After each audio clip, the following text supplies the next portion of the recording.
வணக்கம். சில மெசேஜஸ் நம்மளை யோசிக்க வச்சிடும். நமக்கு ஒரு வேக்கப் கால் மாதிரி அமைஞ்சிடும். அந்த மாதிரியான ஒரு மெசேஜ் தான் இது. என்னுடைய நண்பர் அனுப்பினது தான். கேளுங்க. கொஞ்ச மாசம் முன்னாடி என்னுடைய காலேஜ் ஃப்ரெண்ட், ஒரு நல்ல தோழி, அவங்களுக்கு ஒரு 45 வயசு இருக்கும், இறந்துட்டாங்க. இறக்கறக்கு 3 வாரத்துக்கு முன்னாடி தான் பர்த்டே கூட செலிப்ரேட் பண்ணியிருந்தாங்க. வாட்ஸ்அப் குரூப்ல போட்டிருந்தது. அவங்க ஃபேமிலி பத்தி நல்லா தெரியும், நிறைய சொல்லியிருக்காங்க.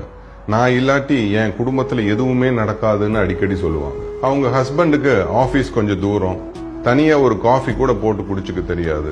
வயசான மாமனார் மாமியார், குழந்தைங்க, அவங்க படிப்பு, சொந்தக்காரங்க, டே டு டே லைஃப் அப்படின்னு எல்லாமே இவங்க தான் பாத்துக்கிட்டாங்க. அடிக்கடி அவங்க சொல்ற வார்த்தை, என் குடும்பத்துல நான் இல்லாட்டி சரி வராது, எல்லாத்தையும் நான் தான் பார்த்து செய்யணும், என்னை பத்தி யாரும் யோசிக்கிறதே இல்லை, நோ ரெகக்னிஷன், நோ கேர் அப்படின்னு சொல்லியிருக்காங்க. இவ்வளவு பார்த்து செஞ்சவங்க இப்ப அவங்க இல்ல. ஒரு 2 மாசம் விட்டு அவங்க ஹஸ்பண்டுக்கு ஒரு போன் அடிக்கலாம்னு தோணுச்சு. என்னால ஏதாவது ஹெல்ப் வேணுமா சார் அப்படின்னு கேட்கலாம்னு தோணுச்சு. இப்போ எல்லா ரெஸ்பான்சிபிலிட்டிஸ்களையும் அவரே தனியா டீல் பண்ண வேண்டியது இருக்கும். ஆபீஸ், அவருடைய பேரண்ட்ஸ், குழந்தைங்க, இது எல்லாத்தையும் தாண்டி லோன்லினஸ் வேற இருக்கும். போன் பண்ணினப்போ ரிங் போயிட்டே இருந்தது, யாரும் எடுக்கல. ஒரு 1 மணி நேரம் விட்டு அவர் திருப்பி கூப்பிட்டாரு.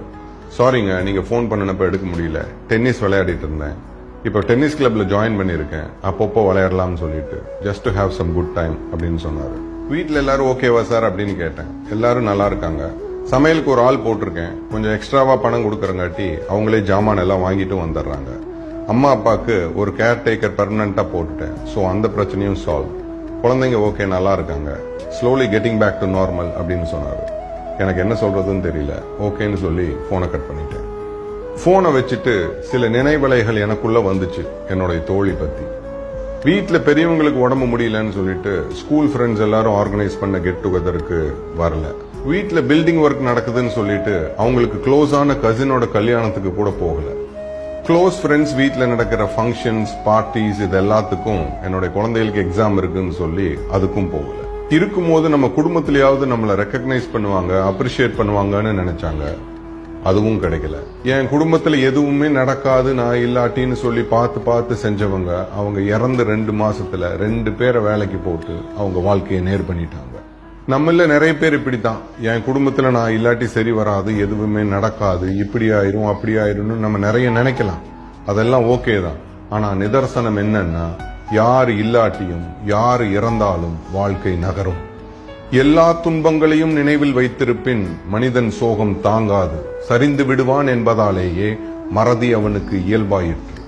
சௌக்கியமான இந்த மறதி மனிதனை லேசாக்குகிறது, வளர வைக்கிறது.